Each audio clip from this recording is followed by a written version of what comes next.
Hello दोस्तों, तो आज हम बात करेंगे कीटोकोनाजोल टेबलेट के बारे में। ये एक एंटी फंगल दवाई होती है जो कि दांत खाज खुजली फंगल इन्फेक्शन में यूज़ हो जाती है। तो इसके बारे में हम जानेंगे कि ये कैसे कहाँ कहाँ यूज़ होती है, कैसे ये काम करती है, इसके कौन से ब्रांड्स आपको मार्केट में मिल जाएंगे। साथ ही में इसके साइड इफ़ेक्ट जानेंगे, प्रिकॉशंस जानेंगे, लेने से पहले क्या सावधानियाँ रखनी चाहिए, सारी बातें जानेंगे।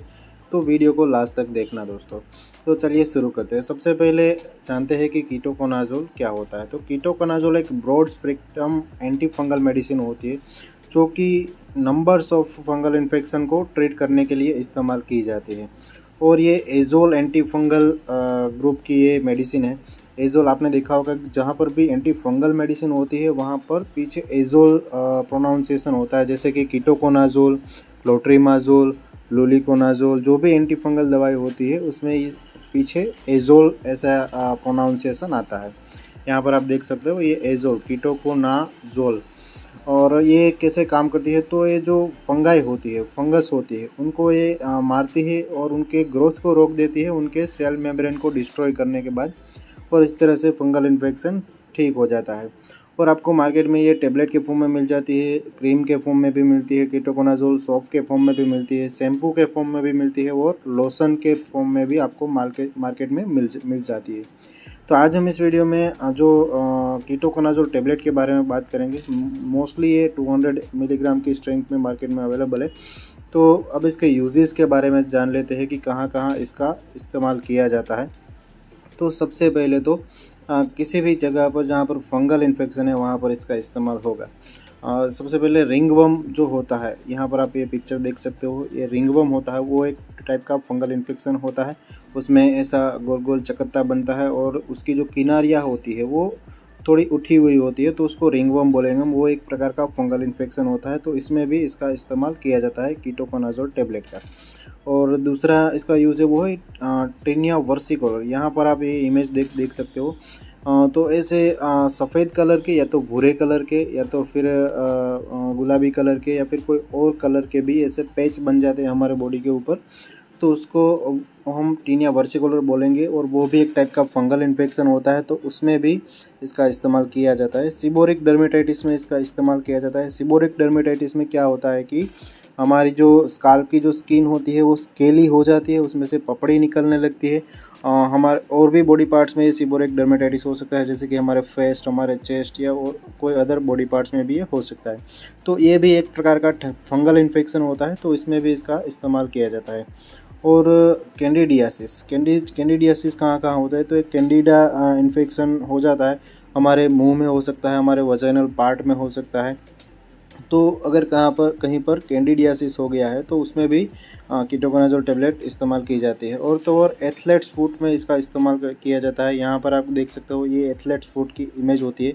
जो हमारे उंगलियाँ होती है उनका जो जॉइंट वाला फोल्डिंग वाला पार्ट होता है वहाँ पर फंगल इन्फेक्शन पैर में हो जाता है, तो उसको हम एथलेट्स फुट बोलेंगे। वो भी एक प्रकार का फंगल इन्फेक्शन ही होता है, तो इसमें भी कीटोकोनाजोल दी जाती है। और तो और जोक इच जो हमारा ग्रोइन रीजन होता है, हमारे जांघों का बीच का एरिया होता है, उसमें अगर खुजली आ रही है, इन्फेक्शन हो गया है और वो फंगल इन्फेक्शन है, तो उसमें भी कीटोकोनाजोल दी जाती है। और कहीं पर भी फोल्डिंग वाले स्किन इन्फेक्शन होते हैं वो मोस्टली फंगल इन्फेक्शन होते हैं, और वो ज़्यादातर नमी रहने की वजह से वहाँ पर फंगस ग्रो होती है और फंगल इन्फेक्शन हो जाता है, तो उसमें ये कीटोकोनाजोल टेबलेट दी जाती है। तो आगे बढ़ते हैं। तो अब बात करते हैं इसके ब्रांड्स नेम की कि कौन से ब्रांड्स मार्केट में आपको इजीली अवेलेबल है। तो इसमें फंगीसाइड है और कीटोसिप है जो कि आपको मार्केट में इजीली मिल जाएगा। कीटोफ्लाई है, वो भी आपको मार्केट में इजीली मिल जाएगा। फाइटोराल है और निजराल है। ये सारे इसके पॉपुलर ब्रांड्स हैं। यहाँ पर मैंने नाम दे दिए हैं, यहाँ पर फ़ोटोज़ में क्लियर नहीं दिख रहा है, तो ये मार्केट में आपको इजीली मिल जाएगी। आपके एरिया में कोई और ब्रांड भी हो सकती है, लेकिन इसमें कीटोकोनाजोल कंटेंट रहना चाहिए। तो ये इसके कुछ पॉपुलर ब्रांड्स हैं जो कि आप देख सकते हो। और अब आगे बढ़ते हैं। तो अब इसके डोजेस के बारे में बात करते हैं कि किन लोगों को ये दी जाती है और उनका डोज क्या रहेगा। तो पहले अडल्ट डोज की बात करेंगे। तो अडल्ट डोज इसका 200 milligram once in a day होता है। और अगर सीवियर कंडीशन है तो बीडी में भी दिया जाता है, सुबह शाम भी डॉक्टर्स दे सकते हैं। और 5 दिन से लेकर 6 महीने तक ये चलाई जा सकती है। आपकी डिजीज़ कंडीशन के अकॉर्डिंग। तो कभी भी डोज़ आपको अपने आप से नहीं लेनी है, क्योंकि वो डॉक्टर्स डिसाइड करेंगे आपकी डिजीज़ कंडीशन के अकॉर्डिंग कि कौन सा डोज़ आपको देना है, फुल डोज़ देना है या फिर उससे कम डोज़ देना है और कितने समय तक आपको चालू रखनी है। और अब बात कर लेते हैं कि बच्चों में से चिल्ड्रंस में क्या इसका डोज़ रहेगा। तो जो 2 साल से छोटे बच्चे हैं उनको तो ये नहीं दी जाती, लेकिन 2 साल से बड़े बच्चे हैं या फिर टीनेजर है तो उसको 3.3 मिलीग्राम से लेकर 3.6 मिलीग्राम पर केजी पर डे के हिसाब से डोज़ उसका कैलकुलेट करके दे सकते हैं। यानी कि अगर 10 किलो का बच्चा है तो 33 मिलीग्राम उसको दी जाएगी, या तो फिर 36 मिलीग्राम दी जाएंगी दिन में एक बार ही, या तो फिर डिवाइडेड डोज में 2 डिवाइडेड डोज में इसको दी जा सकती है। तो अब बात करते हैं कि प्रेगनेंसी में ये अवॉइड की जाती है, प्रेगनेंसी में ये नहीं दी जाती है। और ख़ास एक नोट मैं आपको बता रहा हूँ, कभी भी कोई भी मेडिसिन बच्चों में देने से पहले आपको पीडियाट्रिशियन से कंसल्ट कर लेना चाहिए। अपने आप से घर पर डोज कैलकुलेट करके ना दे, क्योंकि उसकी ज़रूरत है नहीं है वो पीडियाट्रिशियन एक डॉक्टर जानता है, आप तो शायद नहीं भी जानते होंगे। अगर ज़रूरत नहीं है कीटोकोनाज़ोल दे देंगे आप तो साइड इफ़ेक्ट्स भी हो सकते हैं। तो कभी भी बच्चों के ऊपर ये डोज़ आपको अपने आप से नहीं देना है, ये इन्फॉर्मेशन सिर्फ एजुकेशनल पर्पज़ के लिए होती है।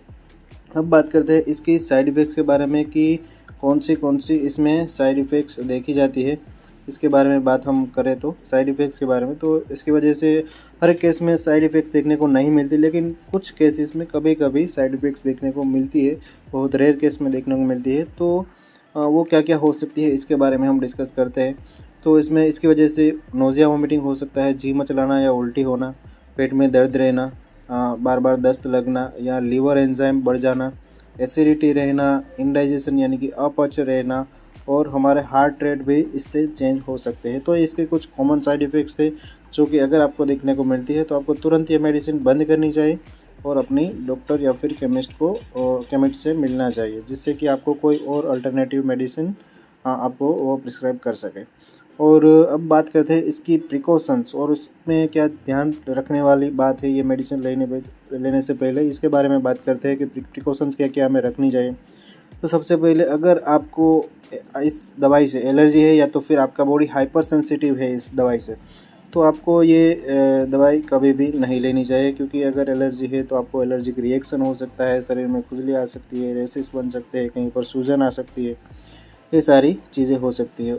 दूसरी बात क्या ध्यान रखने वाली बात है, तो आपको हर बार जब भी आप डॉक्टर को दिखाने जाओ ये मेडिसिन चालू है तो आपको पिछली जो मेडिसिनल आप मेडिकल हिस्ट्री है, कोई बीमारी है तो आपको डॉक्टर को पहले बताना चाहिए, तो उसके अकॉर्डिंग डॉक्टर्स आपको दवाई प्रिस्क्राइब कर सकें।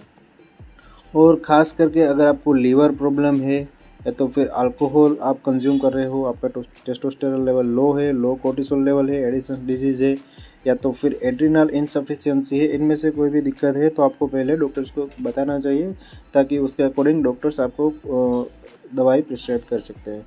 अगर आप अल्कोहल कंज्यूम करते हो तो आपको ये मेडिसिन नहीं लेनी चाहिए, कभी भी नहीं लेनी चाहिए। और प्रेगनेंसी में भी ये ज़्यादातर केसेस में नहीं दी जाती, लेकिन अगर बहुत ज़्यादा ज़रूरी है, क्लियरली नीडेड है, तभी आपको ये प्रिस्क्राइब की जाती है, अदरवाइज़ प्रेगनेंसी में आपको ये नहीं लेनी चाहिए। और ये मेडिसिन ब्रेस्ट मिल्क के थ्रू पास हो सकती है, तो ब्रेस्ट फीडिंग मदर को ना दे तो अच्छा है, लेकिन अगर फिर भी क्लियरली नीडेड है तो डॉक्टर साहब को प्रिस्क्राइब करेंगे, वो डॉक्टर्स डिसाइड करेंगे आपको लेनी है नहीं लेनी है। लेकिन आपको ये ध्यान रखना है कि अगर आप ब्रेस्ट फीड कर रहे हो तो या फिर प्रेग्नेंट हो तो डॉक्टर को दिखाने के बाद ये मेडिसिन लेनी चाहिए।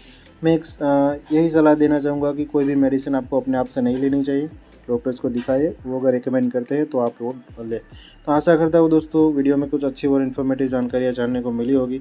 अगर आपको वीडियो अच्छी लगी है तो प्लीज़ दोस्तों वीडियो को लाइक करें, कमेंट करें और हमारे इस चैनल को सब्सक्राइब करें।